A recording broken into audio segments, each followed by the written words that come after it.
two massive games today. By the end of this episode, we'll know if we have any chance at all of winning the Premier League, the FA Cup, and or the Champions League this season. I'd like to think it's going to go well. Hello and welcome to part 31 of Gunning for Glory. I'm Kev, and coming up on today's episode, we're going to be having the home leg of the Wolfsburg first knockout round Champions League tie. And then we're going to skip a couple of games, Bournemouth and Southampton. Southampton's actually an FA Cup quarter-final, but we're going to miss that one because what I want to show you is Manchester United at home in the league. We managed to lose a game against Southampton to mess up our excellent run that we've been on since switching to the 4-3-1-2. So the league is a long shot. We're 10 points behind United with 8 games to go. But obviously a win against them stands us in good stead. The media have already written us off, surely, with 5 points out of the Champions League spots with 8 games to go. So if nothing else, we need to get back into the Champions League spots. But looking at the teams we're playing, we've got Man United, Chelsea and Tottenham all at home before the end of the season. I keep rubbing my mouth. I've just cleaned my teeth and I feel like I've got toothpaste in my beard. No, I think we're okay. Stop rubbing your mouth, Kev. So there's every chance we can at least force our way into a Champions League spot. But Wolfsburg has to be the top priority, and we're going to be playing them now, and this is the team that we're putting out there to play them. So we've got ter Stegen in goal, a back four of Monreal, Christensen, Tah and Bellerin, Xhaka, Diawara and Asensio in midfield with Ozil in behind Lacazette and Dybala. Really exciting news. There's a man who's returning to fitness again. Where is he? Why have I got all the youngsters on again? I really just need to stop putting them on the screen. There he is, look, Renato Sanchez, between 10 days and 3 weeks before he's fit again, and it looks like he is registered for the Champions League as well, so I was worried that I'd unregistered him when it looked like he was going to be out for the rest of the season, but we could have him potentially for a quarter-final, semi-final and final of the Champions League if we go on a good run, and him in that box-to-box midfield role in this system, a midfield of Sanchez, Diawara and Asensio with Ozil in behind a front two of Dybala and Lacazette. How do you not win the Champions League with that team? Let's get into this game. Now remember, we are 5-3 up from the first leg, so theoretically this should just be a foregone conclusion. We should just be able to take care of Wolfsburg and secure our spot in the next round. But it was a little bit dicey towards the end of the first leg. We did go down to 10 men, but we looked a little bit vulnerable to Wolfsburg counterattacks. They've got those couple of goals they got after we went down to 10 men have kind of made it so the tie isn't completely over. Although Dybala hits the crossbar after 3 minutes. We have got those 5 away goals, and 5 away goals is a pretty. If you're going to score some away goals, 5 is a good amount to score. That's Kev's football manager tip of the day. In fact, that could just be a general football tip. If you're an aspiring real life football coach, if you find yourself coaching the Champions League, try and score 5 away goals. It helps. What would also help now is going ahead in this game. We're 24 minutes in and not really been much in the way of action yet, apart from that early Dybala shot that rebounded back off the crossbar. But Bellerin trying to build down that right-hand side, and he does have the opportunity to cross here. Finds Dybala, and we are 1-0 up. It's his 12th goal of the season. I think he is still scoring at a goal a game since arriving. He will go down in history. If we win the Champions League this year, Dybala will go down in history as the best £59 million anyone ever spent in Football Manager. Bargain of the century. The man is just a goal machine. We already knew he was going to be a goal machine because we had him in the Milan mission last year. But it's really good to see him coming into a new team and just picking up straight away where he left off almost a year ago for us in real world terms. Just goal after goal after goal after goal, and he's in again and he scores again because that's all he knows how to do. 13th goal of the season. We're going to have a player who's joined us in January end up as our top scorer for the season, which shows just how much of a game changer he's been. I mean, it's just such composure. First touch, tuck it past the goalkeeper. He could have a hat-trick at this point, remember. We're 28 minutes in. He's scored twice and hit the crossbar. That's the kind of game he's having. And he puts Lacazette in now, and Lacazette has won a penalty. This is going to be Dybala's hat-trick now if he can convert the penalty. 32 minutes off the clock on the clock. I think he got a hat-trick in the first leg as well. This could be 6 goals in the tie for Dybala, which, I mean, that's a decent. That's a man who's decided he wants to go and win the Champions League this season. Runs up to take the penalty. He does score. He does have his hat-trick. It's 3-0 on the night. 8-3 on aggregate. And getting back to Kev's Football Manager tips, once you've got your 5 goals, your 5 away goals, if you then come to the home leg and you're 3-0 up after half an hour, combined with your 5 away goals, that's also a good idea. That's something you should aspire to do. 4-0 by half time, even better. But 3-0 after half an hour is where it's at. Surely it can't go wrong from here. Asensio with the corner. Diawara nods it down. I don't even know who that was striking it. Monreal. And it ends up... It's gone down as an own goal. I think it was just a deflection. I've seen those given for the player in the past, but we're not going to argue too much. We haven't... Did Bellerin not... So Bellerin got the assist for the first goal, didn't he? And then Lacazette's got an assist, presumably for winning the penalty. So the other 2, Dybala made himself. He's got himself an assist now, though.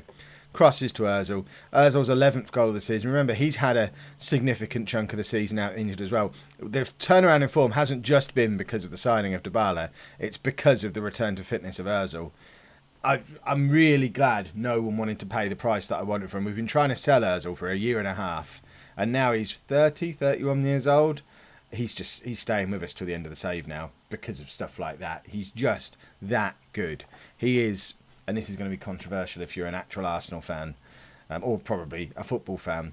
Ozil is by a long way, the best player who was an Arsenal original. Way ahead of Sanchez. We haven't missed Alexis Sanchez at all. We sold him and won the league that year. But Mesut Ozil out injured for a couple of months and we looked like a different team. Right, Dybala's taken a knock, so let's get Welbeck on up front for the last half hour. As much as I'm ranting about Ozil, if Dybala's properly injured, that's a disaster and that puts the brakes on everything because we're not capable of doing it just with Ozil. We need Ozil and Dybala together. That's your world-class, world-beating attack. Right, everyone's having a good game. There's no reason to take anyone off for tactical reasons. We will take Diawara off just to arrest him. Just change things up at the back. Switch those 2 around. And then, who have we got on the bench who we'd like to see? Lamar, maybe? Bring him on in midfield. We've done this a few times as part of the ongoing process of turning Asensio into a box-to-box midfielder. Obviously, he'll never need to play there again once Renato Sanchez is back. But in the meantime, I quite like it when we have a midfield of 2 attacking midfielders and a centre-back. It amuses me. And when you're 6-0 up on the night, 11-3 up on aggregate, it's fine to start trying to amuse yourself. That's your hat-trick of Football Manager tips. Bellerin's going to get himself sent off now. We can't keep 2 fullbacks on the pitch throughout a game against Wolfsburg. Kolasinac was sent off in the first leg. Bellerin sent off today. So Christensen, again, just gets a minute or 2 playing in midfield before we have to drag him off. And then, there you go. How's that for a solid midfield? Oh, neither of these can drop back, can they? Should we go strikerless and just do that? Make them both inside forwards. Why not have a little play? There we go. See how that... that might be the solution when we go down to 10 men in future. Just don't worry about playing any strikers. Just get some width, drop everybody back, a load of attacking midfielders in midfield, including who's it? Did we have Asensio as our holding midfielder? Why not? He can do it. He can do anything. He's benefited more than anybody from this switch to 4-3-1-2. He's really emerged as a proper player for us. Silly old Bellerin. Right, the job now we're through to the next round, is to just do a quick bit of time travel and then see how we got against Manchester United. So let's just nip forward into the future. Whoa, blimey. So this is the future. Oh, it looks like in the future we've got no chance of winning the league now, thanks to a draw against Bournemouth. That's a bit of a problem. That leaves us 12 points off the top of the league with 7 games to go. That is something of a challenge. Good job, I like a challenge. We have still got to play Chelsea, Tottenham and Man United all at home. So hope is not gone until it's gone. I know what I mean. Think there should be something profound to go in there. I don't have anything for you, I'm afraid. No profundity from me. Is profundity a word? Feels like it should be. In other news, we did make it through to the semi-final of the FA Cup. Oh, I've still got my phone on. Oh. Kev owes you all £1. Luckily, not a real pound, and not one I'll ever pay. So yeah, we beat Southampton 3-1 to get through to the FA Cup semi-final. So we're playing Everton in the FA Cup semi-final. We've got Atletico Madrid coming up in the Champions League quarter-final. Both legs of that will be in the next episode tomorrow. But for now, we're going to play Man United and we're going to cross our fingers. If we can beat them, there might still be a really outside chance. But our hope is increased by the fact that Renato Sanchez is back in the team, everybody. He's only fit to play half a game. So we'll just play him for the first half just to shock Man United because no one's expecting to see him. To balance things out, the universe has decided Mesut Ozil now needs to be injured. So he misses this game, probably the first leg of the Atletico game as well, which is something of a problem, but Lamar can come in for him. So our full team for today, Ter Stegen in goal, a back four of Kolasinac, Christensen, Tah and Bellerin, Sanchez, Diawara and Asensio in midfield. And Lamar in front of them. What? In fact, the whole front six, look at the state of that. You tell me any team in the world that wouldn't say, go on, you're all right then, to that front six. I'll take him. Kolasinac is just the weak link in the whole squad now. I mean, the rest of that looks like they look like a Champions League winning team. Kolasinac aside, at least in the world of Football Manager. I know there's a few of them who are a few years away in real life. I haven't read any of this. I've just realised. Oh, yes, we'll do fine. Right, here we go. Big win, and it's all back on. The crazy thing is, even with a big win, we still can't make it back into the Champions League spots today because we've just let ourselves fall so far behind. Oh, I need to adjust this seat. This time travel lark messes up your cushions and all sorts. Whew. There we go. Much better. Why is it nearly half time and nothing's happened yet? Because now we've got to take off Sanchez. That wasn't really the impact we were hoping he'd have. We don't really have another central midfield player to bring on for him either. So we'll move Christensen forward. And we'll bring on Vallejo to go in at the back. Probably should have planned ahead for that substitution that I knew I was going to have to make. But then Ramsey's still injured, Xhaka's injured, Ozil's now injured as well. We are running a little bit low on midfielders because we're having to play. We've suddenly gone from playing 2 central midfielders to 3 at a time when they're all getting injured. So it is our squad wasn't set up to play 3 central midfielders and have reserves for them all. So we are running a little bit low.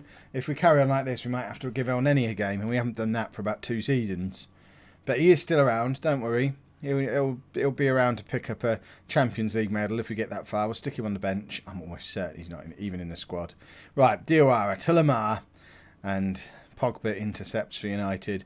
We need to start thinking in terms of how we win this game, because it's fine for them to come here and draw. They're 6 points clear at the top of the league. The onus is all on us to try and win, and Lacazette was in, and that could have been the chance. A draw for us, and our Premier League season is officially over. And even qualifying for the Champions League through the league starts to look like a bit of a tall order. And we have to just focus completely on the FA Cup, because we're Arsenal. Oh, we're not going to get in the Champions League, but let's focus on the FA Cup. And then also, of course, the Champions League, which we're going to go and try and win. Right, we're going to bring on Iheanacho for Lacazette.